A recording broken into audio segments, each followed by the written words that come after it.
When someone decides to embrace solitude for an extended period of time, beyond what's typically considered normal, it often raises eyebrows and concern among those around them. Is everything okay with them? Are they doing all right? Is there sadness weighing on their heart?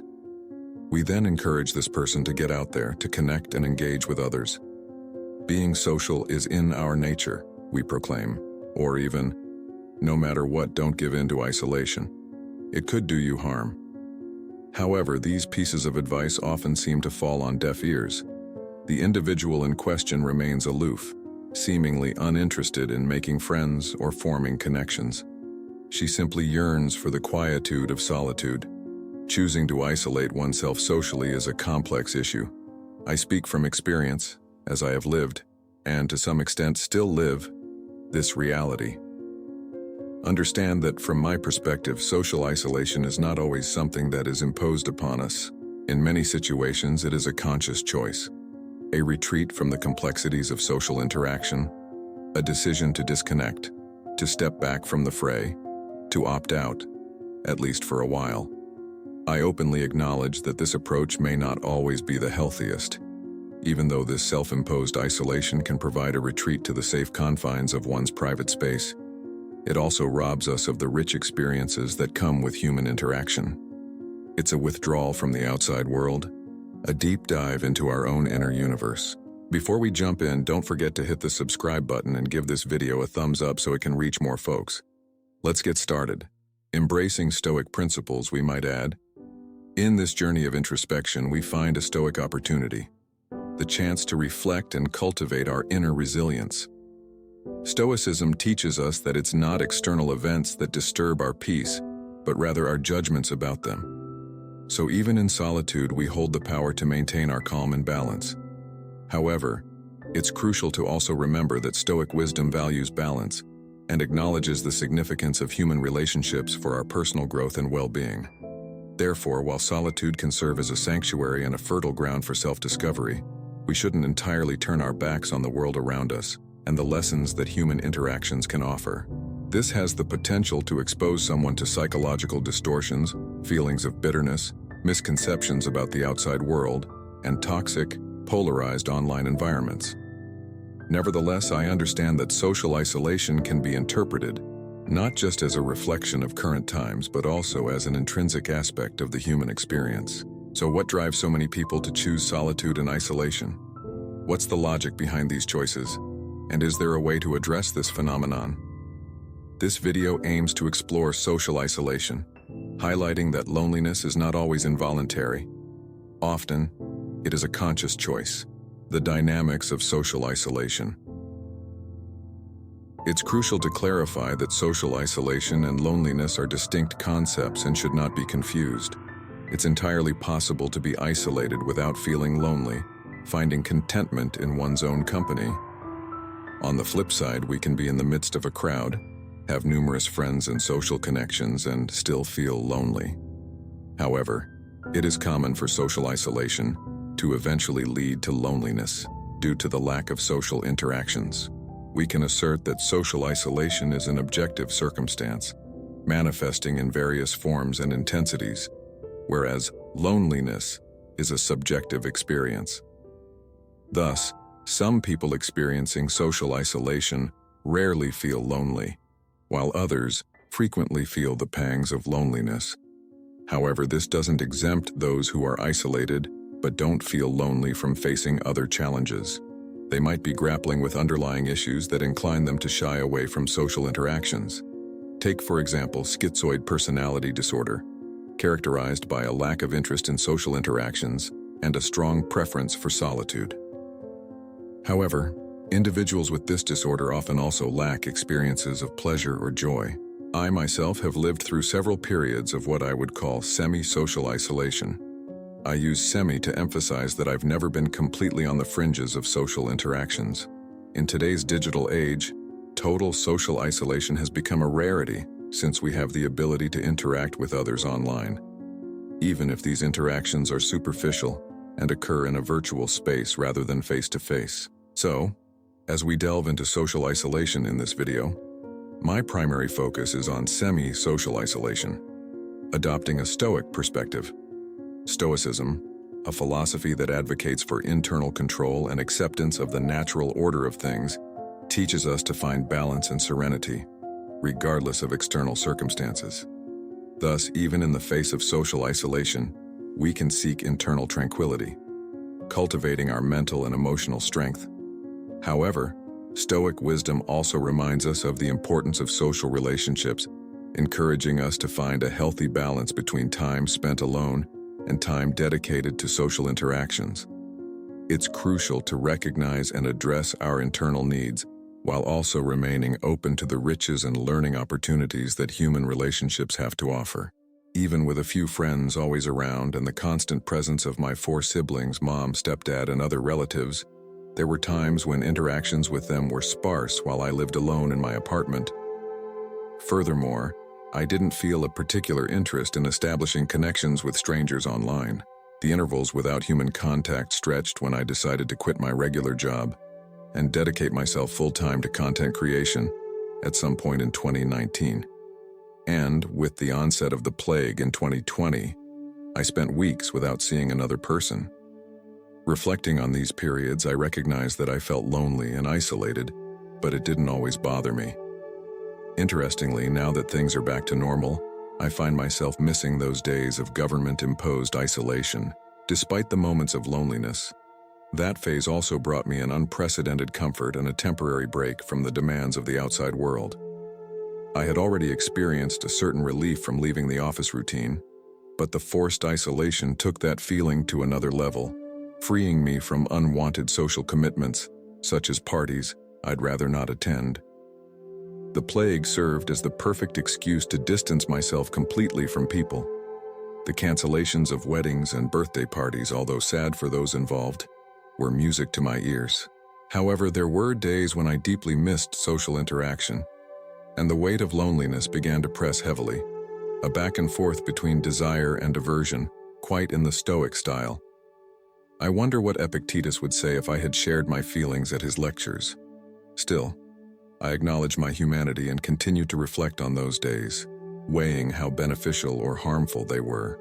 That period of isolation taught me that social solitude responds to a paradox. On one hand, it confronts our natural tendency towards social interaction. On the other, it frees us from that very inclination. I simultaneously desired and rejected connection with other people. Additionally, I felt a kind of silent and shared solidarity with the rest of the world. Suddenly, I was no longer alone in my solitude. The government-imposed restrictions provided me with many fellow isolators. I realized that being alone becomes more bearable when many others share the same fate. However, I experienced the effects of minimal interaction with people on my thoughts, perceptions of the world, and emotional states, which wasn't always positive. But I also discovered the joy of not having to deal with people for extended periods. Stoic reflection. From the Stoic viewpoint, isolation can be seen both as a test and as an opportunity. It is a test of our resilience and our ability to find inner contentment, regardless of external circumstances. And it is an opportunity for reflection and self-awareness, crucial elements for personal growth. The Stoics teach us that as social beings, human connections are essential, but they also emphasize the importance of being self-reliant and finding inner peace. So, even in moments of isolation, we can seek the wisdom to balance our need for connection with the ability to find joy and serenity within ourselves. The tranquility and peace I found during isolation led me to deep contemplation. Many around me expressed discontent, while I, paradoxically, found contentment. If this phase had extended for additional years, I would have embraced it with open arms.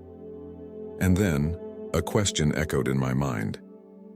Why is my perception so drastically different? If you're enjoying this, don't miss the opportunity to unlock prosperity and your love life with the help of Stoicism. Get your copy of the ebook now. Stoicism in the 21st Century, Ancient Strategies for Modern Challenges. Check out the pinned comment for the link. Seeking refuge from the crowd. Arthur Schopenhauer, a luminary philosopher of the 18th century, might hold the keys to unraveling this query. He depicts human relationships as a complex conundrum, illustrated through the delicate dance of hedgehogs in winter. They find themselves with two choices: to seek warmth in each other's company, risking the sharp pricks, or to brave the cold alone, but unscathed. Schopenhauer unveils the intricate web of human interactions, a double-threaded weave of desires and fears.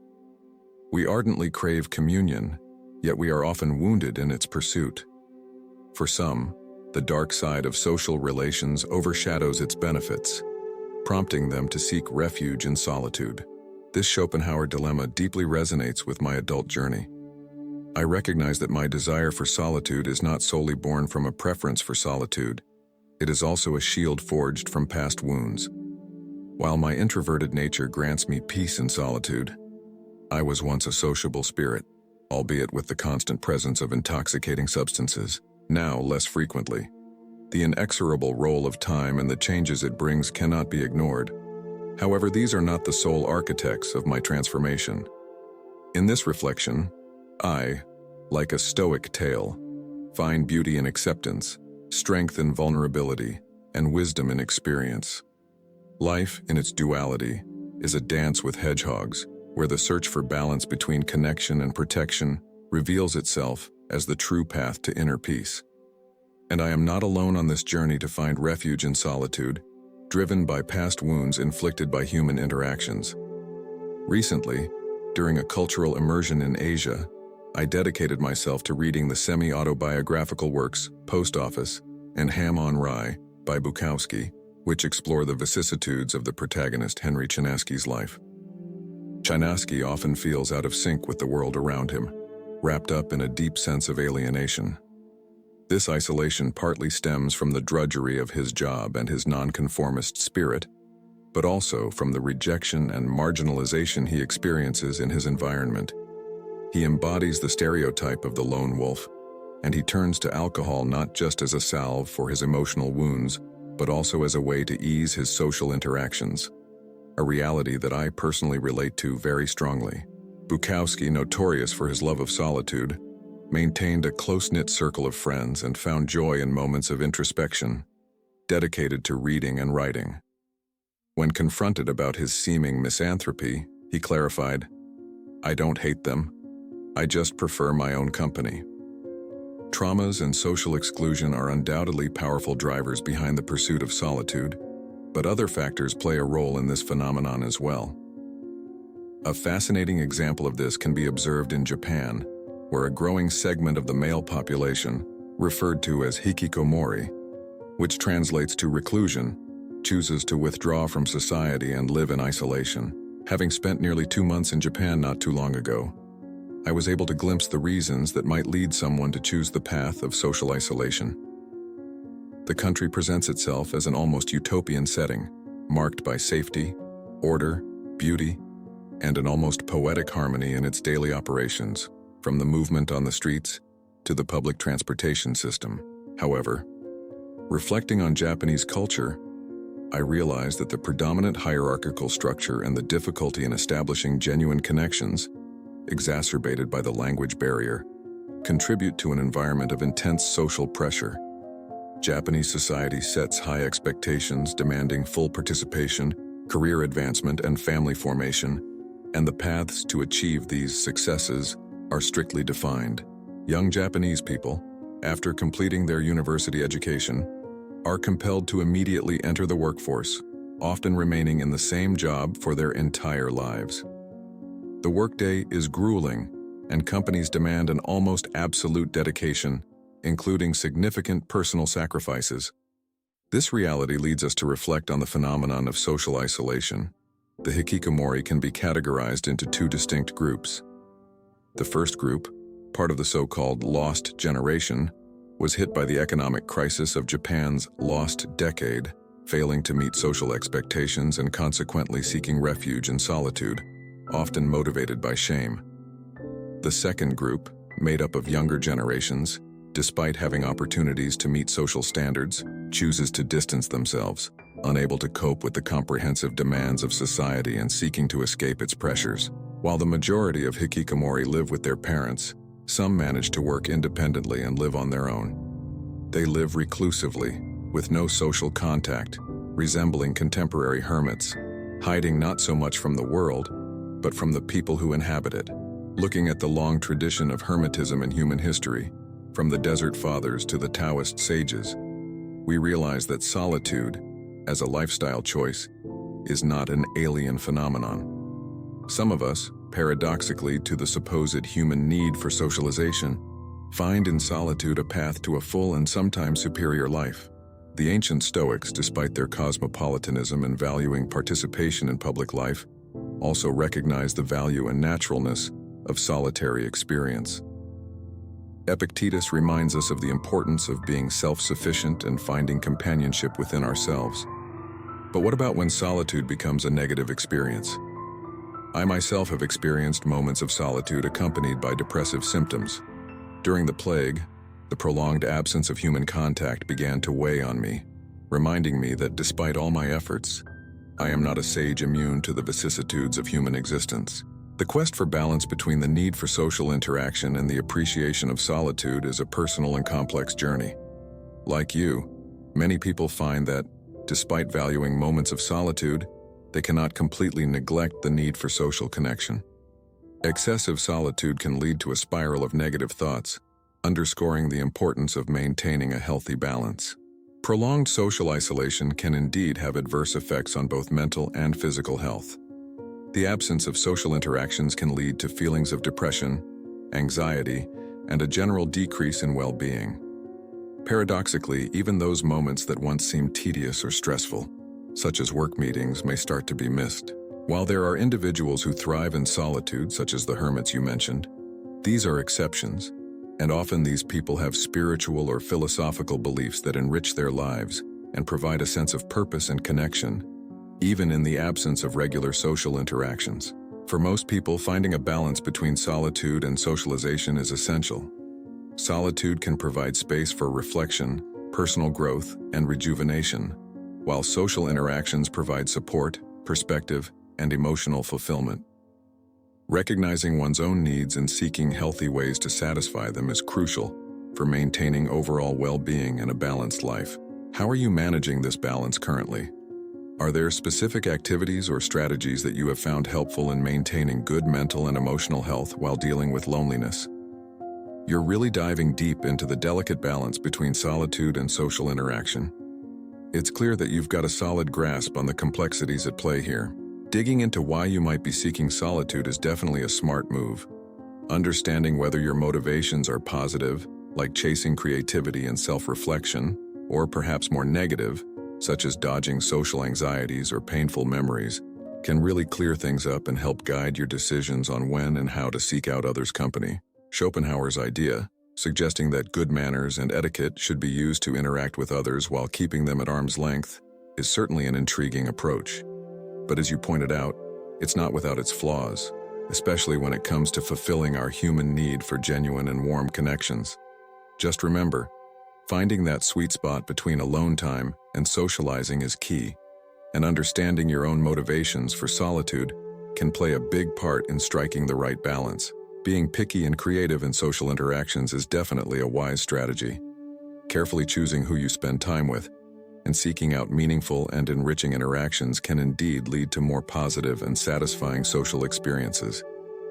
Furthermore, trying out new modes of interaction, such as traveling or working in coffee shops, can offer a refreshing change of scenery and chances to connect with different people. It's uplifting to hear that you've found ways to reconnect with the world and people around you after a prolonged period of solitude. The journey to find the right balance between solitude and social interaction is indeed unique to each person and may take time. Continuing to reflect on your needs and motivations, being intentional in your social interaction choices, and staying open to new experiences can aid in finding that balance, leading to a richer and more fulfilling life. How have you been feeling since you started reconnecting with people and the world around you? Have these experiences been fulfilling your social interaction needs in a way that feels balanced and healthy for you? It's truly remarkable how you manage to articulate so clearly the intricacies of social isolation and the quest for connection.